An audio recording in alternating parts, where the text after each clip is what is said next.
Scene शुरू होता है। कैंडेला घुटनों पर है, सिर झुका हुआ, आवाज में पश्चाताप है, धीमे स्वर में। कृपया दयालु बनिए और इस पापी को उसकी अंतिम प्रार्थना के लिए क्षमा कर दीजिए। मैं आपकी तलवार बनना चाहता हूं। लीन शांत खड़ा है, हाथ आगे बढ़ाने को होता है, लेकिन वहीं रुक जाता है। मेरी तलवार, इसका मतलब क्या है? ये आदमी मुझसे वफादारी नहीं, शायद छुटकारा मांग रहा है। लिन धीरे से खांसता है, ध्यान खींचता है संयमित स्वर में। क्या यह तुम्हारा अंतिम निर्णय है? क्या तुमने इस पर गहराई से सोचा है? लिन के मन में शायद ये सपना ही है, लेकिन अगर मैं इस भटकी आत्मा को थोड़ा सा भी आशा दे सकूं तो शायद मैं एक अच्छा इंसान हूं। लिन गंभीर स्वर में, तुम क्या बनना चाहते हो ये मैं तय नहीं कर सकता। ये तुम्हारे अंदर है। तुम्हारे किए पापों के बोझ को तुम्हें खुद हल्का करना होगा। कैंडेला सिर उठाता है, आंखें बुझी हुई लेकिन ध्यान केंद्रित, संघर्षपूर्ण आवाज में। मेरी आत्मा वर्षों से घिसती रही। मेरे अंदर की ईर्ष्या एक अभिशाप बन गई जिसने मुझे खा लिया। अब जब वह अभिशाप टूट गया है तो जो कुछ बचा है वो मेरी आत्मा की आखिरी चिंगारी है। कैंडेला की मुट्ठी भींचती है अंदरूनी सच्चाई के साथ। आप सही हैं। मैं बस दूसरों की माफी के पीछे छिप रहा था, अपनी जिम्मेदारी से भाग रहा था। थोड़ी देर साइलेंस। लिन बिना प्रतिक्रिया के खड़ा है। कैंडेला धीरे से, मैं शायद राजा कहलाने के लायक नहीं हूं, लेकिन अब मैं कायर नहीं रहूंगा। इस बार कोई शान नहीं, कोई ताज नहीं, बस एक निर्वासित एल्फ जो घर लौट रहा है। कैंडेला लिन को देखते हुए, इससे पहले कि मैं पूरी तरह मिट जाऊं, मैं कुछ ऐसा करना चाहता हूं जो मोल भाव नहीं, भीख नहीं, बस सच हो। कैंडेला धीरे, भले ही ये जमीन अब मेरा राज्य न रही हो, लेकिन मेरे लोग अब भी यहीं रहते हैं। वो क्षितिज की ओर देखता है, दूर अतीत की यादों में खोया हुआ कैंडेला नर्म मुस्कान के साथ। मैंने 2 फिल्में देखी थीं जो कभी बहुत शानदार थीं, लेकिन आखिरकार वो भी खत्म हो गईं। 10,000 साल बीत चुके हैं। वो दिग्गज, वो कल्पित जीव जो कभी इस धरती पर राज करते थे, अब सिर्फ किताबों में रह गए हैं। एक भूला हुआ इतिहास, एक पुरानी याद, एक जादुई तलवार थी। उस पर लगा था एक अभिशाप जिसने न जाने कितनी आत्माओं को निगल लिया। उनकी चीखें, उनका गुस्सा, उनका पागलपन, सब मेरी आत्मा पर के दिए गए हैं। मैंने देखा है अजूर का इतिहास। मैं जानता हूं किसे खोया और क्यों। मनुष्यों ने राख और खंडहरों पर एक नया शहर बनाया, नाम रखा न्यूजिन। ये उतना ही भव्य है जितना मेरा वह साम्राज्य जिस पर मैंने कभी राज किया था। लेकिन इतिहास का पहिया कभी नहीं रुकता। कल्पित बौनों का राज्य अब कभी वापस नहीं आएगा। तो सवाल है, अब मैं क्या करूं? शायद अपनी बची हुई शक्ति को आखिरी बार जलाऊं, अपने लोगों की, अपने देश की रक्षा के लिए। कैंडेला, वो राजा जिसकी दुनिया बिखर चुकी थी, अब कुछ और सोच रहा था। उसने आंखें बंद की, फिर धीरे से खोली और अपने सीने पर हाथ रखकर कहा, मैं अब भी कुछ कर सकता हूं और वही करूंगा जो सही है। लिन चौंक गया। कैंडेला की आंखों में फिर से वो पुरानी रोशनी थी। उसने मुस्कुराते हुए कहा, इस तलवार को लो उदार करता, इसे हथियार बनाओ और उस भगवान को नष्ट करो जो हमारे सपनों की दुनिया को मिटा देना चाहता है। लिन ने अपनी ठोड़ी रगड़ी, सोचा, लेकिन ये तो शुरुआती लोगों के लिए बिल्कुल भी सही नहीं लगती। वो अपने दिमाग में एक तस्वीर देखता है, एक लेवल 5 का लड़का सीधे लेवल 99 के बॉस के सामने खड़ा है। क्या मेरा सपना गलत दिशा में जा रहा है? मुझसे कहा जा रहा है कि मैं एक भगवान को मार डालूं, या शायद ये सब सिर्फ एक ट्यूटोरियल है और एक मेसिक्स, वो भी भगवानों को हराने का। उसके सामने कैंडेला ने धीमी आवाज में कहा, 10,000 साल पहले मैंने भी एक भगवान को मारने की सोची थी, लेकिन जब मैं उसके सामने खड़ा हुआ, सिर्फ उसकी आंखों में देखते ही मैं पागल हो गया और मेरा राज्य बर्बाद हो गया। कैंडेला ने अपनी तलवार की मूठ को कसकर थामा और गहरी सांस लेते हुए कहा, अब 10,000 साल बाद मैं अपनी उस इच्छा को पूरा करना चाहता हूं, अपने लिए नहीं, बल्कि अपने उन लोगों के लिए जो अब भी इस धरती पर जिंदा हैं। उसने अपनी आंखें बंद की, जैसे आत्मा से प्रार्थना कर रहा हो। मैं तुम्हें अपनी पूरी निष्ठा देता हूं लेन, और ये आखिरी इच्छा रखता हूं, मौत से पहले एक आखिरी स्वार्थ। कृपया मुझे माफ कर देना। लिन ने तुरंत हाथ उठाया, रुकिए। उसकी भौहें सिकुड़ गईं। वो धीरे से बोला, मुझे लड़ना नहीं आता। मैं सिर्फ एक किताबों की दुकान चलाता हूं। मेरे पास वो ताकत नहीं है जो आप सोच रहे हैं। मैंने ऐसा ना कभी असल जिंदगी में किया है, मैं क्यों न किसी सपने में। लिन की आंखें कैंडेला की ओर टिक गईं। कैंडेला की मुस्कुराहट जमी हुई थी और उसके भीतर का दर्द जैसे लिन ने साफ देख लिया हो। ये सपने का सबसे बुरा हिस्सा है, लिन ने सोचा। जब आप जान जाते हैं कि ये सपना है, तब भी आप वो नहीं कर सकते जो हकीकत में मुमकिन नहीं है। लिन थक चुका था। उसने निराश होकर अपना चेहरा ढक लिया। किसी काम में अच्छा ना होना एक बात है, लेकिन कोशिश करने के बाद भी बेवकूफ दिखना, वो एक अलग ही दुख है। मैंने कोशिश की, अच्छा बनने की सलाह देने की, एक प्रेरक भाषण तक दिया, लेकिन अगर मैं तलवार चलाते हुए हंसी का पात्र बन गया तो फिर जीत कर भी हार जाऊंगा। मेरी प्रेरक गुरु वाली छवि चकनाचूर हो जाएगी। तभी कैंडेला मुस्कुराया, धीरे से अपना मुकुट उतारा। चिंता मत करो, उसने कहा, मैं तुम्हारी ताकत बनूंगा, तुम्हारा घोड़ा, तुम्हारी तलवार। उसने मुकुट लिन की ओर बढ़ाया। याद है, मैंने कहा था मैं तुम्हारी तलवार बनूंगा। फिर वो खड़ा हुआ, आंखों में शांति, चेहरे पर मुस्कान। मैं अब कोई राजा नहीं रहा, लेकिन जब मेरी मृत्यु होगी, ताज अब भी मेरे पास होगा। राज्य अब नहीं रहा, कोई उत्तराधिकारी नहीं बचा, पर यह मुकुट मेरा सबसे कीमती खजाना है। हो सकता है दूसरों के लिए यह सिर्फ एक शोपीस हो, लेकिन मैं इसे तुम्हें सौंपता हूं ताकि तुम अतीत का भार छोड़ दो। लिन चुपचाप देखता रहा। फिर उसने हाथ बढ़ाया और मुकुट को थाम लिया। उस मुकुट की डिजाइन लॉरेल शाखाओं जैसी थी। अचानक मुकुट से तेज चमक फूट पड़ी। अगले ही पल मुकुट गायब हो गया और लिन ने अपनी कलाई की ओर देखा। वहां एक टैटू उभर आया था। कैंडेला ने धीमे से कहा, अब यह ताज मेरी आत्मा का हिस्सा है। यह एल्वेन राजा का निशान है। मेरी ओर से तुम्हें धन्यवाद। लिन ने उस टैटू को देखा। कोई दर्द नहीं, जैसे किसी ने उसकी कलाई पर सिर्फ एक आभास खींच दिया हो। तभी कैंडेला का शरीर गोल्डन लाइट से चमकने लगा। वो धीरे से घुटनों के बल नीचे झुका और अपनी छाती में घड़ी हुई तलवार को थामा। वो तलवार खुद से बाहर निकाल रहा था। लिन हैरान था, डरा हुआ भी, लेकिन फिर कैंडेला खड़ा हो गया। अब वो पहले से कहीं ऊंचा, कहीं विशाल लग रहा था। तलवार अब भी उसके सीने में फंसी थी। इसे बाहर निकालो, कैंडेला ने कहा, और मैं हमेशा तुम्हारे लिए लड़ूंगा। उसने तलवार को हैंडल से पकड़ा और कुछ अजीब हुआ। कैंडेला का शरीर जैसे उस तलवार में समा गया हो, वो रोशनी, वो ऊर्जा, जैसे आत्मा खुद लोहे में बदल रही हो। लिन ने तलवार उठाया और अगले ही पल सब कुछ बदल गया। उसके हाथ ने एक खोल को छेद डाला और कैंडेला की यादें जैसे हवा में बिखर गईं। हवा में तैरते यादों के चमकते टुकड़े, जैसे कोई सपने में चल रहा हो। लिन खुद को उन यादों के बीच बहता हुआ देख रहा था। एक टुकड़ा उसकी हथेली से टकराया और फिर वो उसके अंदर समा गया। लिन अचानक उस टुकड़े में समा जाता है, एक फ्लैश, और वह कैंडेला के अतीत में पहुंच जाता है। और वहां वहां खड़ा था कैंडेला, लहूलुहान, पागलपन की हद तक टूटा हुआ।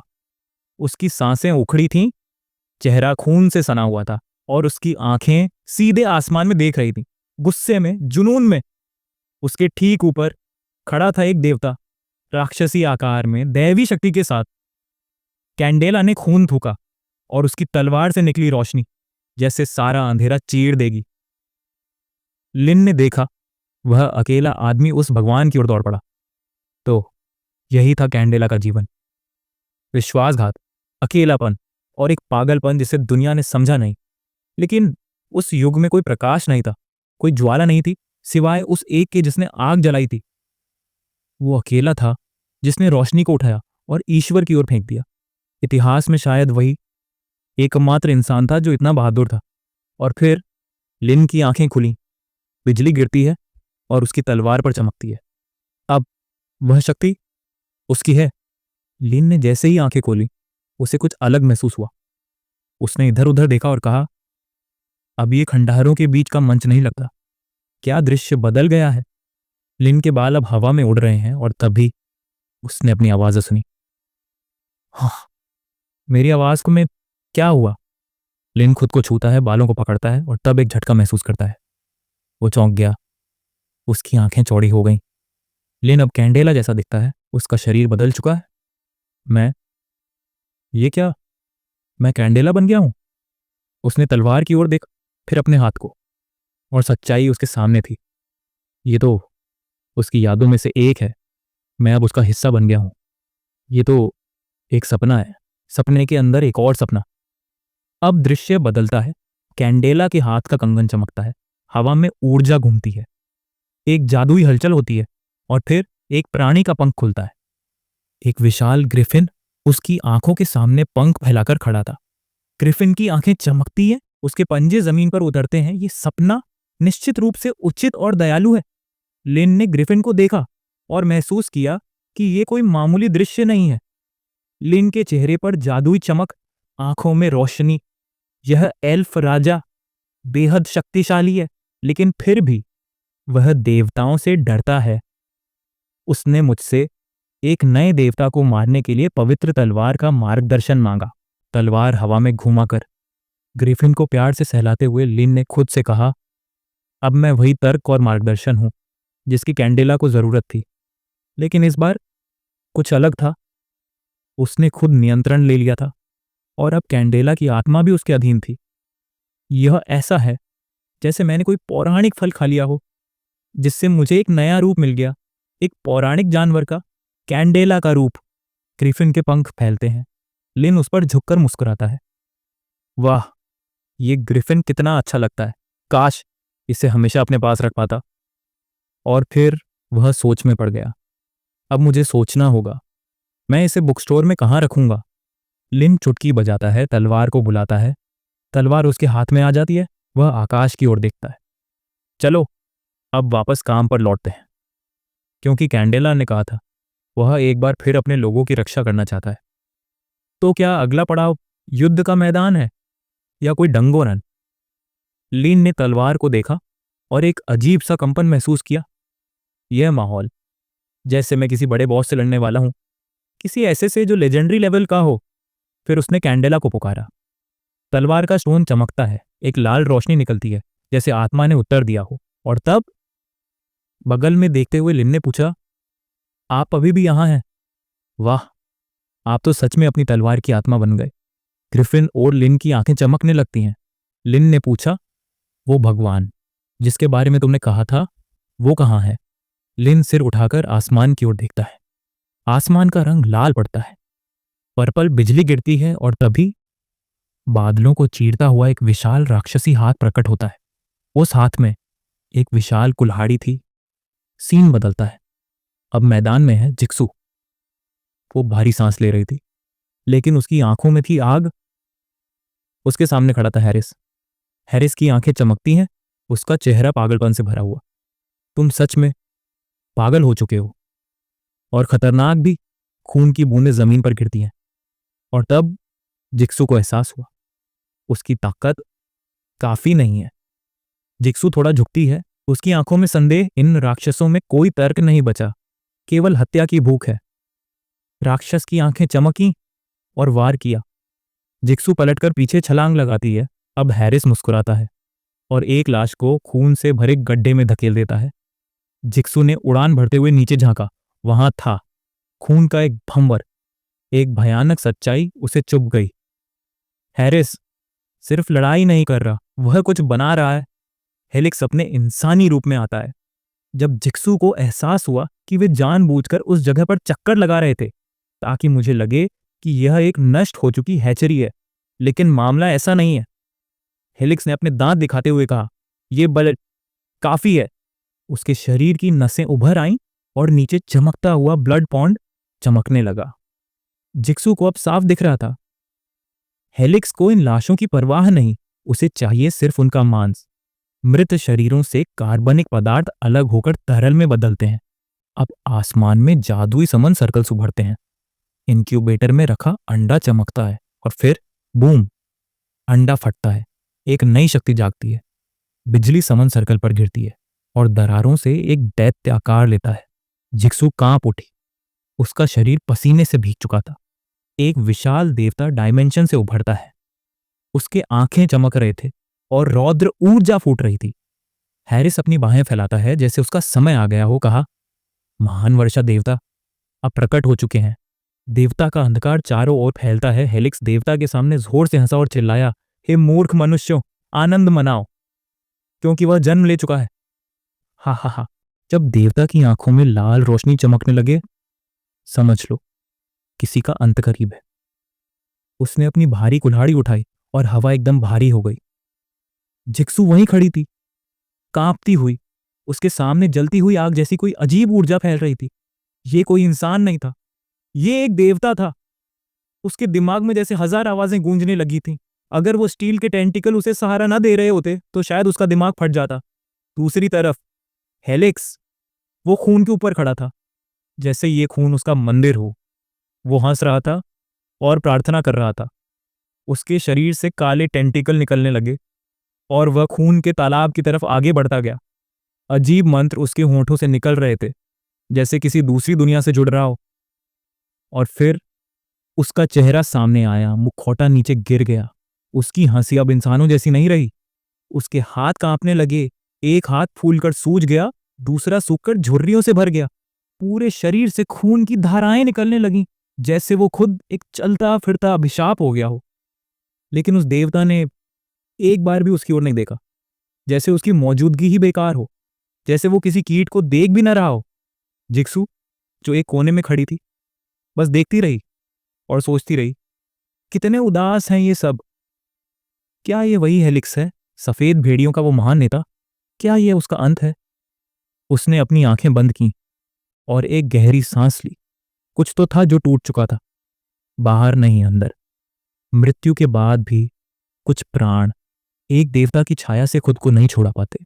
वह जो एक समय सफेद भेड़ियों का गौरव था, आज खड़ा है खून के उस तालाब में जहां उसने स्कारलेट पंथ के सभी काले जादूगरों को मिटा दिया था। सैकड़ों निर्दोष नागरिक गुप्त रूप से बलि चढ़ा दिए गए, और अंत में सिर्फ एक चीज के लिए, उस भगवान को बुलाने के लिए जिसे उसने आंख बंद करके पूजा। और अब वह गिर पड़ा। उसका खून उन भेड़ियों की यादों में मिल गया जिनके लिए उसने अपना जीवन दे दिया था। लेकिन जब वह ईश्वर सामने आया, उसने एक बार भी उसकी ओर नहीं देखा। किनारे पर खड़ी जिक्सू बस देखती रही। अब मैं कुछ नहीं कर सकती। उसने एक गहरी सांस ली और अपने कदम पीछे खींच ली। अगर ये कोई विनाशकारी रैंक का प्राणी होता तो मैं पूरी ताकत से लड़ सकती थी, लेकिन ये कुछ और है, कुछ ऐसा जिसे शब्दों में नहीं बांधा जा सकता। ये अवर्णनीय है। जिक्सू दौड़ पड़ी। पीछे छूटता गया खून, आग और पागलपन। उसके कानों में अब भी वो प्राचीन मंत्र गूंज रहे थे। उसने बुदबुदाया, अब सिर्फ टॉवर ऑफ सीक्रेट राइट्स और ऑर्डर ऑफ ट्रुथ ही से निपट सकते हैं। और फिर दूर एकरमैन अपने ड्रीम बीस्ट के कंधे पर खड़ा, वो सब देख रहा था। उसने हंसते हुए कहा, इन्हें देखो, पागल हो गए हैं सब। सपनों की दुनिया से एक भगवान को बुला लिया। पर उसकी मुस्कान जल्द ही गायब हो गई। गंभीरता उसके चेहरे पर छा गई। उसने बड़बड़ाया, नहीं, ये किसी साधारण दर्पण अंडे की हरकत नहीं हो सकती। दर्पण अंडा दिखने में सुंदर, पर असल में ये एक परजीवी दानव है। शुरुआत में ये बस आकर्षित करता है, धीरे धीरे ये आपके मन को छूता है और फिर आपको उस चीज की लालसा दिलाता है जिसे आपने कभी छुआ भी नहीं। इसके संपर्क में जो भी आता है उसका दिल शक्ति और अधिकार की प्यास से भर जाता है। दिन बीतते हैं और दर्पण अंडा धीरे धीरे तुम्हारी आत्मा से पोषण लेना शुरू कर देता है। पर तुम समझ नहीं पाते, क्योंकि लालच बहुत मीठा होता है। जब ये परजीवी काफी पोषक तत्व चुरा लेता है, तब असली खेल शुरू होता है। यह अंडा बन जाता है एक स्वप्न प्राणी के लिए द्वार। हाँ, एक ऐसा प्राणी जो स्वप्नों की दुनिया में रहता है और अब हकीकत में घुसना चाहता है। जब समय सही हो, यह दरवाजा खुल जाता है और उस पार से वो चीज आती है जिसे तुम समझ ही नहीं सकते। क्योंकि ये देवता नहीं, ना ही राक्षस, ये कुछ और ही है। कई लोग इस अंडे की शक्ति से मोहित हुए। जैसे हेलिक्स, उसने समझा था ये उसे शक्ति देगा, लेकिन उसे क्या पता था वो खुद सिर्फ भोजन था। एकरमैन जानता था कि ये बस कोई दर्पण नहीं था, बल्कि एक जीवित एकल उपयोग पोर्टल, एक दरवाजा जो सिर्फ एक बार खुलता है और फिर कभी बंद नहीं होता। उसकी भौहें सिकुड़ती हैं। उसने धीरे से कहा, अब तक नूओजेन के सभी अलौकिक प्राणी इसे महसूस कर चुके होंगे, क्योंकि आसमान अब नीला नहीं है। यह है सीन अब वास्तविकता नहीं रही। सपनों और हकीकत के बीच की दीवार अब धुंधली पड़ने लगी है, और इसी के साथ वो जाग उठा है, राक्षस या शायद कोई ईश्वर। उसने अपनी कुल्हाड़ी उठाई। उसकी आंखों में बिजली थी और उसका दहाड़ना स्वप्न जगत का अलार्म। अगले ही पल खून के समुद्र पर बिजली का कहर टूट पड़ा। एकरमैन ने छलांग लगाई। बिजली उसके ड्रीम बीस्ट पर गिरी, और उसी वक्त उसके दिमाग में आया एक ख्याल, ओह बकवास, अगर अब क्षेत्र विकसित हो रहा है तो मेरे पास यहां ज्यादा वक्त नहीं है। अगर नाइट्स के लॉर्ड्स और टॉवर के विद्वान कुछ नहीं करते तो आने वाले दिन इतिहास के सबसे अंधेरे होंगे। लेकिन एकरमैन मुस्कुरा दिया। उसके बेस्ट ने कहा, खैर, इसका मुझसे कोई लेना देना नहीं। अब मेरा वक्त हो गया है। अब मैं जा रहा हूं। एकरमैन लाउड स्पीकर पर घोषणा। सायरन की गूंज। सभी कार्मिकों को सूचित किया जाता है। यह आपातकाल है। कोड 3 सक्रिय है। ऑर्डर ऑफ ट्रुथ के शीर्ष अधिकारी अब निर्णय ले रहे हैं। एक गुप्त बेस जहां सच्चाई की रक्षा के लिए बनाए गए हैं सबसे खतरनाक हथियार, जहां एक निर्णय पूरे शहर की किस्मत बदल सकता है। कोड 3 लागू हो चुका था। मतदान हो रहा था। क्या ईथर संहारक का उपयोग किया जाए? स्क्रीन पर अनुमति स्वीकृत चमका, और उसके साथ ही एंड्रयू का चेहरा थमथमा उठा। उसके हाथ कांप गए, नसें उभर आईं और वो गरज उठा, सभी कार्मिक अपने पदों पर लौटे। ईथर विनाशक तैयार किया जाए। हर जगह शूरवीर दौड़ रहे थे। हथियार तैनात किए जा रहे थे। कमांडर बीच में खड़ा चिल्ला रहा था, सभी तैयार रहे। ईथर संहारक की पहली लहर शुरू होने जा रही है। टीम 1 से 4, सपनों से बाहर निकले राक्षसों को रोकना आपकी जिम्मेदारी है। टीम 5 और 6, योजना के अनुसार तैयार रहो। बाकी सब कवर दो। अभी हमला शुरू करो, आगे बढ़ो। वो चिल्ला रहा था, लेकिन डर नहीं था उसकी आवाज में। था सिर्फ युद्ध का आदेश। और जो कमांडर आदेश दे रहा था, वो जिसे रणभूमि का एक आंख वाला शेर कहा जाता है, वो है Gresham Winston, tower of secret rights का कैप्टन, रेडिएंट नाइट्स का सबसे कठोर योद्धा। ग्रेशम की गरजती आवाज, अगर मैंने किसी को भी काम में ढिलाई करते देख लिया तो तुम्हें उस बूढ़े जोसेफ के साथ खेतों में आलू खुदवाने भेज दूंगा। कमजोरियों की कोई जगह नहीं थी, क्योंकि युद्ध सामने था। लेकिन हर योद्धा पैदा नहीं होता।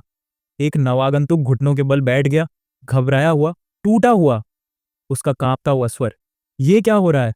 वो राक्षस, वो आखिर आया कहां से? हे लॉर्ड जोसेफ, मुझे क्या करना चाहिए? तभी ग्रेग को किसी ने आवाज दी। उसने सिर उठाया और देखा, क्लाउड सामने खड़ा है। वो वही क्लाउड था, लेकिन अब उसकी छवि अलग थी, ज्यादा मजबूत, ज्यादा जिम्मेदार। क्लाउड ने अपनी आंखें सिकोड़ते हुए कहा कि आधिकारिक सेटिंग में उसे डिप्टी चीफ कहना चाहिए। ग्रेग ने हिम्मत जुटाई और धीरे से पूछा, भाई फिर खुद को करेक्ट करते हुए, डिप्टी चीफ, वो राक्षस क्या है? क्या श्वेत भेड़ियों और स्कारलेट पंथ का सफाया नहीं हो गया था? क्लाउड ने गहरी सांस ली और जवाब दिया, शांत लेकिन भारी स्वर में, हाँ, टावर और ऑर्डर ऑफ ट्रुथ ने तत्काल कार्रवाई की थी। सब कुछ कंट्रोल में था। दर्पण अंडा भी निष्क्रिय था। लेकिन इस बार कुछ अलग हुआ है। क्लाउड को याद था सब कुछ, वो चीखें, वो खून, वो लाशें। क्लाउड सख्त लहजे में, सफेद भेड़िए हमारी कल्पना से कहीं ज्यादा विक्षिप्त थे। उन्होंने अपने ही साथियों को मार डाला, नागरिकों को भी नहीं छोड़ा। और सब कुछ सिर्फ एक चीज के लिए, सपनों की दरार को खोलने के लिए। लेकिन वो फिर भी नाकाम रहे। वो पागल हो चुके थे। जो उनके रास्ते में आया वो मर गया। लेकिन अंत में, बिना किसी चेतावनी के, सपनों की दरार अपने आप खुल गई। और वहीं दूसरी ओर ग्रेग टूट रहा था। उसने दीवार पकड़ी, खुद को संभालने की कोशिश की, लेकिन उसका दिल डर और हार से डूब चुका था। ग्रेग कांपती आवाज में, हम क्या करें? लॉर्ड जोसेफ यहां नहीं है। हम उस राक्षस को नहीं हरा सकते। अगर सब ऐसे ही चलता रहा, हम कुछ भी नहीं बचा पाएंगे। उसका भरोसा टूट चुका था और वो खुद को दोष देने लगा। ग्रेग बड़बड़ाता है, मैं कुछ नहीं कर सकता, मैं बेकार हूं। लेकिन क्लाउड ने वो सुना और बिना एक शब्द कहे उसने ग्रेग को तमाचा मार दिया। ग्रेग जमीन पर गिरा, उस जगह को पकड़कर जहां चोट लगी थी। वह कांपते हुए क्लाउड को देख रहा था। क्लाउड अब उसके सामने खड़ा था और उसकी आंखों में था एक ही सवाल, तू डर से मरेगा या लड़कर जिएगा? क्लाउड के चेहरे पर दर्द और गुस्से का मिला जुला भाव। क्लाउड की गंभीर गूंजती आवाज, तुम्हारे चेहरे पर यह भाव क्यों है? और ये आंसू किसके लिए हैं? एक बार मेरे शिक्षक ने मुझसे कुछ कहा था। फ्लैशबैक युवा क्लाउड एक झरने के नीचे खड़ा है, उसका शरीर कांप रहा है। क्लाउड की ट्रेनिंग नरक से कम नहीं थी। झरने की मार उसके शरीर में घुसती जा रही थी। युवा क्लाउड की चिल्लाहट, मैं अब और नहीं कर सकता। उसे उस मन में यहां खड़ा नहीं रह सकता। वो टूटा, वो गिरा और मान लिया कि वह कमजोर है। लेकिन फिर अचानक एक तेज थप्पड़ की आवाज गूंज उठी।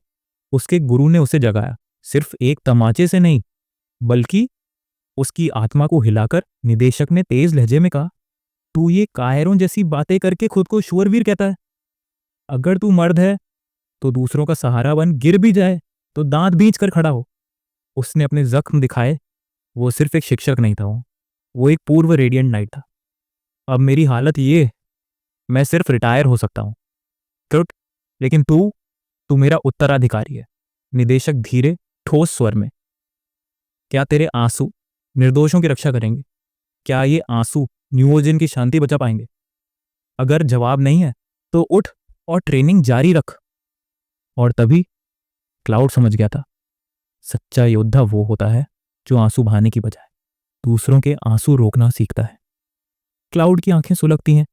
ग्रेग की ओर उंगली करते हुए गरजते हुए कहा, अगर टॉवर के शूरवीर ही इस घड़ी में लड़ नहीं सकते तो न्यूओजन के लोग किस पर भरोसा करेंगे? ये बात ताकत की नहीं, ये बात कर्तव्य की है। क्लाउड ग्रेग को झकझोरता है, उसकी आत्मा को हिला देने वाला सवाल करता है, तीखी स्वरों में, क्या तुम्हारे आंसू दुश्मनों को हराएंगे? क्या तुम्हें शर्म नहीं आती उन मासूमों को याद करके जो हमारी वजह से मरे? ग्रेग धीरे धीरे आंखें उठाता है। आंसू सूख चुके हैं, अब उनमें आग है। और वहीं डर मर गया और एक सिपाही जाग गया। ग्रेग पूरी ताकत से, लॉर्ड जोसेफ का सम्मान दांव पर है। अगर मैं कुछ कर सकता हूं तो मैं लड़ूंगा। ये जीत की नहीं, गति बनाए रखने की लड़ाई है। और तभी आया वो कॉल जो इस लड़ाई की दिशा बदलने वाला था। क्लाउड भावुक स्वर में, टीचर, आपका सर्वश्रेष्ठ शिष्य अब लड़ने के लिए तैयार है। क्लाउड की आंखें अचानक चौड़ी हो जाती हैं, चेहरा गंभीर, ठंडी हवा चलने लगती है। उसने कई बार अपना सिर हिलाया।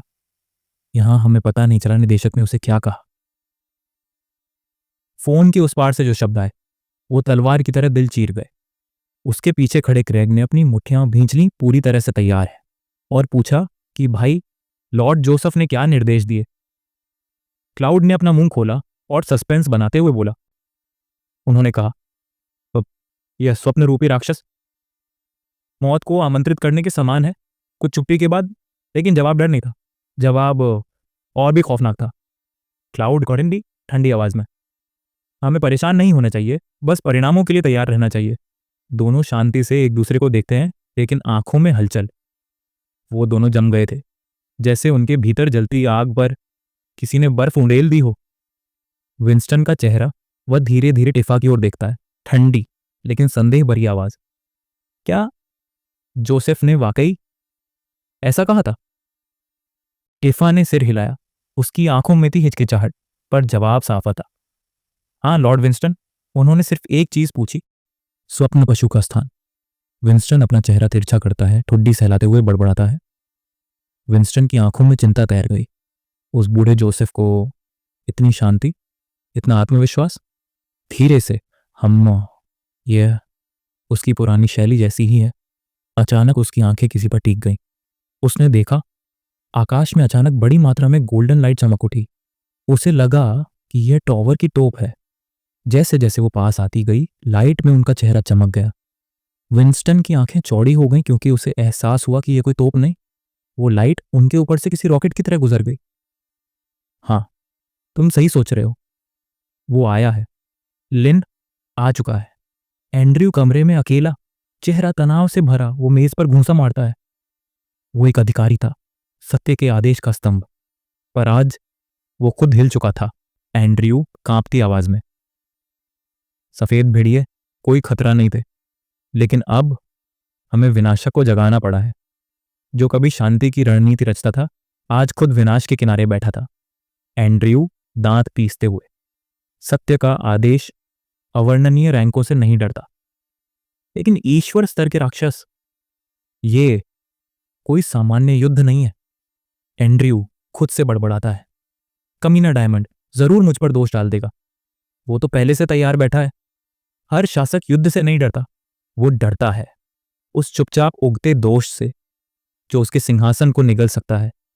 एंड्रयू बड़बड़ाते हुए, घटनाओं की ये श्रृंखला, ये सब असामान्य है। कुछ है जो हमारी नजर से छिपा हुआ है। एंड्रयू का हाथ बुरी तरह घायल है, खून टपक रहा है, वह गहराई से सोच में डूबा है। नेटवर्क अस्थिर है, कोई छाया संगठन घूम रहा है और उन्हें नियोजन की रचना बहुत अच्छी तरह से पता है। एंड्रयू बड़बड़ाते हुए, ये व्हाइट वुल्फ्स के बस की बात नहीं। उसके दिमाग में एक छवि बार बार उभर रही थी, एक बुक स्टोर और उसका रहस्यमयी मालिक। एंड्रयू गंभीर स्वर में, मैं अपने सिद्धांत पर कायम हूं, ये किताबों की दुकान। पर्दे के पीछे कोई गहरा खेल खेल रही है। उसे याद आया, वाइल्ड के जादू के निशान उस परित्यक्त व्हाइट वुल्फ चौकी में मिले थे, और उस दुकान का मालिक हर बार ठीक वहां जुड़ता है। अचानक रूम की लाइट ब्लिंक करती है, एक स्क्रीन सामने फ्लैश करती है, अलर्ट। और तभी उत्तर खुद चलकर उसकी स्क्रीन पर आ गया। एंड्रयू होठों से फुसफुसाते हुए, क्या ये वही है? स्क्रीन पर चमकती हुई ऊर्जा की किरण जो दूर से आती दिखाई देती है। लीन ने अपने पीछे ईथर का एक निशान छोड़ा। राक्षस की आंख चमकती है, जैसे उसने मौत को देखा हो। प्रकाश की एक किरण दूर से उसकी ओर आती हुई दिखाई दी। पल भर में वो उसके पास पहुंच गई। लिन ग्रिफिन पर सवार, हवा को चीरता हुआ, दोनों हाथों में पवित्र तलवार। उसकी आंखें जल रही थीं, लाल, जैसे कोई प्राचीन अग्नि। उसकी तलवार से रोशनी फूट रही थी, जैसे किसी देवता ने आशीर्वाद दिया हो। उसकी आंखें पल भर में सामान्य हो जाती हैं और फिर वह शांत हो गया, क्योंकि जो वार होने वाला था वो अंतिम था। लिन भगवान के चेहरे के सामने पहुंचता है, तलवार कसकर पकड़ता है। उसने दोनों हाथों से तलवार थामी, ना डर था ना दया। और फिर उसने वार किया। चमकदार रेखा की तरह वार राक्षस की ओर जाता है, सीधा उसके सिर में कूदो। एक ही वार और वो सिर चीर दिया गया। उसकी आंखों से चीख निकली, लेकिन तब तक बहुत देर हो चुकी थी। राक्षस का शरीर रोशनी की लकीरों में बढ़ता है और फिर वह खून के समुद्र में गिर जाता है और उसका विशाल शरीर धीरे धीरे पिघलने लगा। लिन ने बिना एक पल गंवाए अपने चारों ओर सूर्य जैसी एक शील्ड बना ली। यह सिर्फ बचाव नहीं था, यह सिंहासन का ऐलान था। उसकी भौहें सिकुड़ गईं, क्योंकि वो जानता था ये अंत नहीं, शुरुआत थी। और तभी आकाश ने उसे सलाम किया। बादल पीछे हटे और सूरज की रोशनी सीधे उस पर पड़ी। लायन ग्रिफिन पर सवार, सूर्य की रोशनी में नहाया हुआ, जैसे आकाश के बीच कोई स्वर्णिम राजा नीचे खड़े क्लाउड और ग्रेग। आकाश की ओर देखकर अवाक, नीचे हर आंख उठ गई थी और हर दिल थम गया था। शब्द किसी के पास नहीं थे, क्योंकि यह दृश्य शब्दों से परे था। एंड्रयू ने भी उसे देखा। उसकी आंखें सिकुड़ गईं, क्योंकि वो जान गया था स्क्रीन पर अलर्ट चमकता है, ether cannon authorisation granted. Griffin ने अपना सिर गर्व से उठाया और उसकी पीठ पर वो था, कल्पित बौनों का राजा, नुओजिन का प्रकाश। लिन ने अपना सिर घुमाया। अपने विषयों को देखते हुए राजा की उपस्थिति एक देवता की तरह थी। एक ग्रिफिन, सूरज की सुनहरी किरणों के बीच उड़ता एक योद्धा, और जमीन पर खड़े सैनिकों की थमी हुई सांसें। हर कोई उसकी ओर देख रहा था, क्योंकि वह कोई साधारण योद्धा नहीं था। वह था लिन, वह जिसे शायद कोई नहीं जानता था, लेकिन अब सब उसकी ताकत से कांप रहे थे। नीचे खड़ा था विंस्टन, एक अनुभवी योद्धा जो जानते थे कि आसमान में उड़ती ये शक्ति अब उनकी सबसे बड़ी चुनौती बन चुकी है। तभी विंस्टन का फोन बजता है। एक लड़की की आवाज आती है, अब क्या करना है? विंस्टन ने लंबी सांस ली, आसमान की ओर देखा और ठहर कर कहा, सभी कर्मचारीगण स्टैंड बाय पर रहें, मूल योजना का पालन करें। उन्होंने अपने हथियार को मजबूती से थामा, एक सच्चे योद्धा की तरह। उनके मन में सिर्फ एक बात थी, युद्ध अभी खत्म नहीं हुआ है। और फिर आवाज दी अपनी साथी को, टेफा, सतर्क रहो और युद्ध के लिए तैयार हो जाओ। ऑर्डर ऑफ ट्रूथ से संपर्क करो और पता लगाओ कि वो चीज क्या है। क्योंकि उनके मन में अब एक शक था, ये जो आदमी अचानक प्रकट हुआ है, कहीं ये भी एक स्वप्न प्राणी तो नहीं। उनकी आंखों में डर नहीं, बल्कि चिंता थी, क्योंकि लिन जो कर रहा था वो सब किसी पुराने मिथक की तरह लग रहा था, एक पुरानी किंवदंती का दोबारा अभिनय। कैंडेला, चंद्र एल्फो का राजा, प्लेग का स्रोत, और वो प्राणी जिसने देवताओं की आंखों में आंखें डालकर देखा था। एक समय की बात है जब अंधकार हर दिशा में फैल रहा था, और तब कैंडेला ने वह किया जो कोई और नहीं कर सका। उसने अंधकार में एक ज्योति प्रज्वलित की, एक ऐसी रोशनी जिसने प्रकाश की भूमि रच दी, अपने लोगों के लिए, उन एल्वेन आत्माओं के लिए जो सिर्फ बचना चाहते थे। लेकिन हर किंवदंती का अंत उज्जवल नहीं होता, इस वीर गाथा का अंत दुखद था। और फिर भी कैंडेला की बहादुरी आज भी पुरानी सभ्यताओं में गूंजती है, लोग उसे शहीद की तरह याद करते हैं। लेकिन हर कोई जानता है कि कैंडेला को वापस नहीं लाया जा सकता। वह 10,000 वर्ष पहले अपनी ही तलवार से आत्महत्या कर चुका था। लेकिन कहानी वहीं नहीं रुकी, उसकी आत्मा उसकी अपनी तलवार से बंध गई, गुस्से में, पीड़ा में। और फिर वह बन गया एक अभिशाप जिसने न सिर्फ उसे बल्कि उसकी पूरी विरासत को जकड़ लिया। विंस्टन अब तक शांत था, लेकिन जब उसने लीन के हाथ में तलवार देखी, उसकी सांसें अटक गईं। उसके मन में एक ही विचार कौन था, कैंडेला तो पुनर्जीवित नहीं हुआ, तो फिर क्या किसी ने उसकी आत्मा को जागृत कर दिया है? और ऐसा करने के लिए जिस माध्यम की जरूरत होती है वो है वो जादुई तलवार। हाँ, वही तलवार जो जोसेफ के पास होनी चाहिए थी। विंस्टन ने फोन उठाया और तुरंत जोसेफ पर बरस पड़ा, लेकिन फोन के दूसरी तरफ जोसेफ शांत था। अरे पुराने दोस्त, शांत हो जाओ, मैंने उसे देखा है। जोसेफ समुद्र के किनारे एक चट्टान पर खड़ा आसमान में उड़ते लिन को देख रहा था। उसकी आंखें संदेह में सिकुड़ गई थी और उसने फोन पर कहा, मैं पहले से ही युद्धभूमि पर हूं। जोसेफ के मन में गूंज रहा था एक पुराना नाम, पवित्र ज्योति। उसने सोचा, मैंने तो सोचा था कि वह किताबों की दुकान का मालिक बस एक मोहरा होगा, पर यह तो कुछ और ही है। और फिर उसने विंस्टन को वो बताया जिससे उसकी दुनिया हिल गई। तलवार कुछ दिन पहले ही स्थानांतरित कर दी गई थी। ये निर्णय एल्डर काउंसिल ने लिया था। विंस्टन का चेहरा सख्त हो गया। उसने तलवार जमीन में गाड़ दी और चिल्लाया, स्थानांतरित? किसके पास? और फिर जोसेफ ने कहा, सम 1114 वर्ग 1 की फाइल संख्या 1113 का स्वामी लिन जी, मिस्टर लिन। विंस्टन के हाथ कांप उठे। उसने गहरी आह भरी और जोसेफ की आवाज फिर से आई, जैसा मैंने कहा, चिंता मत करो। लेकिन विंस्टन अब चुप नहीं रह सकता था। उसने आसमान की ओर देखा जहां लिन अब भी उड़ रहा था। तो अब क्या? क्या तुम जानते हो कि वो आगे क्या करेगा? और उसने कल्पित राजा को कैसे बुलाया? और तभी वो अचानक कांप उठा। लिन ने तलवार उठाई थी और वह अब एक चमकती हुई रोशनी की ओर बढ़ रहा था। नीचे जमीन पर लिया ने भौहें सिकोड़ी। टिफ्फा के फोन ने चेतावनी दी, भारी मात्रा में ऊर्जा वाली वस्तु आ रही है। और टिफ्फा की चीख ने पीछे से विंस्टन को चौंका दिया। वह पलटा और जो उसने देखा उसे गुस्से से भर दिया। और तभी एंड्रयू ने गुस्से में मेज पर हाथ पटका। वह उठ खड़ा हुआ और पूरी सभा के सामने गरजा, अगर वह आदमी वहां से आया है तो वह सपनों की दुनिया का राक्षस है और वह हमारा दुश्मन है। कमरा सन्नाटे में डूब गया। लोगों ने उसे शांत करने की कोशिश की, लेकिन तभी एक प्रोजेक्टाइल हवा में घूमा और सीधा एक अधिकारी के चेहरे पर जा लगा। एंड्रयू चीख उठा, नहीं, यह असंभव है। तुम जानते भी हो कि स्वप्न जानवर क्या होते हैं? जब किसी जीवित को चोट लगती है उसे दर्द होता है, डर लगता है, वह टूटता है। पर एक स्वप्न प्राणी, उसे कुछ नहीं होता, कोई दर्द, कोई भावना, कुछ नहीं। उसने हाथ ऊपर उठाए, डरे हुए लोगों की ओर देखकर कहा, इनकी लड़ाई में कोई न्याय नहीं होता। ये बस ताकतवरों द्वारा कमजोरों पर हमला होता है और इसलिए हम तब तक हमला नहीं रोक सकते जब तक ये चीज पूरी तरह नष्ट ना हो जाए। फिर उसने चिल्लाकर आदेश दिया, ये चीज उस प्राणी से भी ज्यादा खतरनाक है जिसे हमने देखा। तो अब किस बात का इंतजार है? Go ahead, fire. Screen panel पर चमकता हुआ code, A3 level 4 Arsenal activated. मुख्यालय में हड़कंप मच गया। कमरे भर में अधिकारी हरकत में आ गए। किसी ने स्टार्ट बटन दबाया। तोपों के बैरल अपनी जगह पर घूमे। ईथर ऊर्जा इकट्ठा होने लगी। एक पल बाद तोप में पहले से ही बहुत अधिक ऊर्जा एकत्र हो गई थी। हर कोई सांस रोके स्क्रीन पर देख रहा था। मुख्यालय के कप्तान ने चिल्लाया, फायर।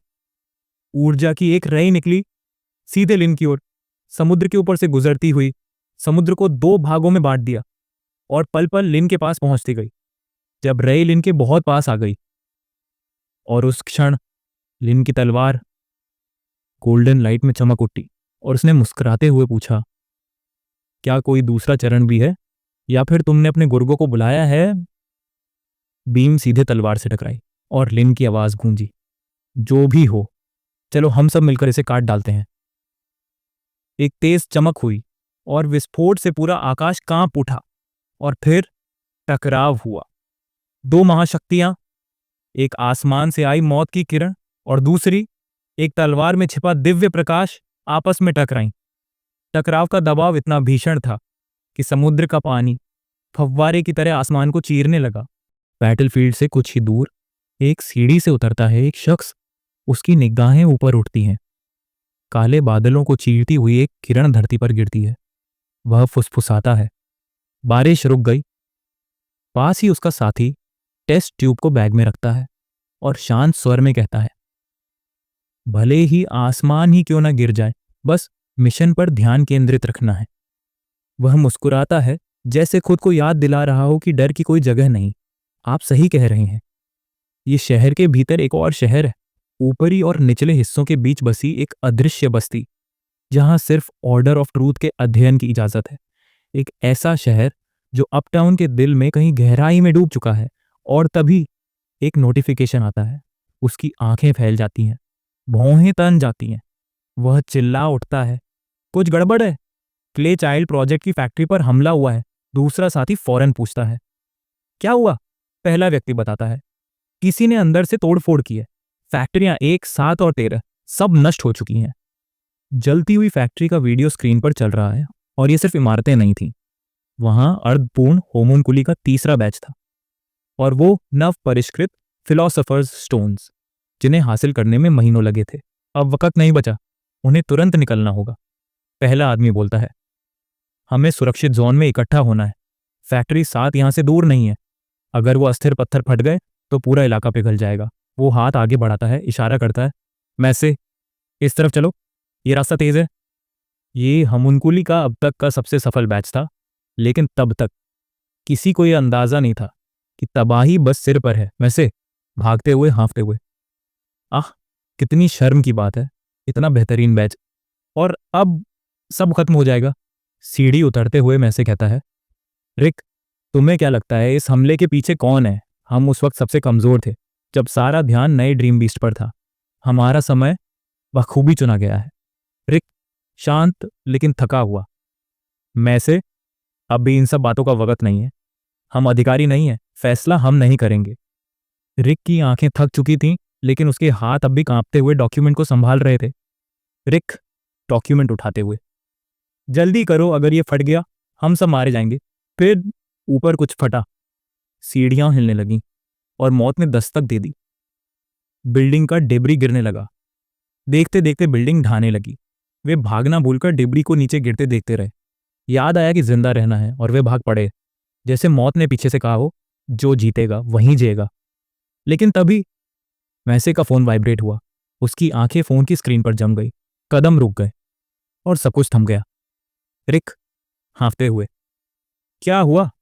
मैसे फोन स्क्रीन देखते हुए आंखें चौड़ी, ईथर संहारक नष्ट कर दिया गया है। रिक दौड़कर आता है, फोन छीन कर देखता है, घबराते हुए, मुझे दिखा। फोन की स्क्रीन के शब्दों को दोहराते हुए, अपराह्न 10:45 सभी कार्मिक ध्यान दें। ईथर एनीहिलेटर नष्ट हो गया है। अब हम लेवल 1 अलर्ट पर हैं। डी क्लास कर्मी अपनी जगह पर रहें। ए और पी क्लास कर्मी सुरक्षित क्षेत्र में जाएं। 1 मिनट बाद फिर वही मैसेज, फिर एक और मिनट, फिर वही मैसेज, जैसे सिस्टम चीख चीख कर कह रहा हो, अब भागो, क्योंकि कुछ ऐसा आने वाला है जो तुम्हारी कल्पना से बाहर है। महसे का हाथ कांपने लगा। रिक के कदम अचानक लड़खड़ा गए। उसने पीछे हटते हुए घबराकर कहा, इसे 3 बार क्यों भेजा गया? सिर्फ इमरजेंसी को ज्यादा गंभीर दिखाने के लिए। लेकिन महसे की आवाज अब कंप रही थी। उसने कहा, क्या तुमने फैक्ट्री की हैंडबुक में नोटिस प्रारूप वाला सेक्शन नहीं पढ़ा है? रिक का चेहरा सफेद पड़ चुका था और तभी महसे ने उसकी तरफ देखा और सच्चाई बयान की। हर घटना के लिए अलर्ट केवल एक बार भेजा जाता है। मतलब तीनों अलर्ट का मतलब था तीनों ईथर संहारक तबाह हो चुके थे। बिल्डिंग हिलने लगी थी। उनके पैर जमीन से चिपक गए थे। चारों तरफ सन्नाटा फैल गया और तभी आग की लपटों ने पूरी इमारत को घेर लिया। आसमान से जैसे चीख सुनाई दी। लगता है जैसे सच में आसमान गिरने वाला है। अब सिन लीन की ओर जाता है। उसके बाल हवा में लहरा रहे हैं, हाथ में चमचमाती तलवार, आंखें शांत, चेहरे पर अजीब सी संतुष्टि। और वो कहता है, रुको, ये ही था बॉस फाइट। ग्रेफीन हवा में गोल गोल उड़ रहा है। लिन तलवार ऊपर उठाता है और बुदबुदाता है, ये बेकार था। दुश्मन तो बहुत ही कमजोर निकला। मैंने तो 2 छोटे अटैक ही किए थे और वो भी गंभीर नहीं थे। फिर तलवार को आराम से साइड में झुलाता है, ऊपर नीचे मूव करता है और तभी उसे महसूस होता है, मैकेनिक्स तो गजब के हैं। हाँ, आखिर में जब दुश्मन सामने आया था, उसे थोड़ा सा झटका जरूर लगा था, लेकिन वो डर नहीं था। वो सिर्फ उस अचानकपन का रिएक्शन था। वह अपना हाथ देखता है, उसकी आंखों में हल्का विस्मय। ये वीआर गेम काफी रियल लगता है, लेकिन एक चीज मिसिंग है, एक्साइटमेंट। एक तलवार जिसमें एक आत्मा बसी हो और वो आत्मा कैंडेला की हो, तो आप अंदाजा लगा सकते हैं वो लड़ाई कितनी खतरनाक होगी। कैंडेला की शारीरिक प्रवृत्तियां अब किसी इंसान जैसी नहीं रही। वो अब एक स्पिरिचुअल वेपन है, एक तलवार आत्मा। और जब इस नए खतरनाक दुश्मन का सामना हुआ तो ऐसा लगा मानो कोई ट्यूटोरियल मोड ऑन हो गया हो। दुश्मन ताकतवर था, लेकिन कैंडेला के सामने थोड़ी आसान लड़ाई बन गई थी। रियल फाइट में तो मैं एफके था, लेकिन कैंडेला, वो अब भी लड़ रहा था। मैंने सिर्फ उसे दिशा दी थी। कैंडेला शांत था, लेकिन उसकी आंखों में आग थी। मुझे नहीं लगता मैं इस खतरनाक आदमी को नहीं संभाल सकता, लेकिन यहां दुश्मन कोई आम व्यक्ति नहीं था।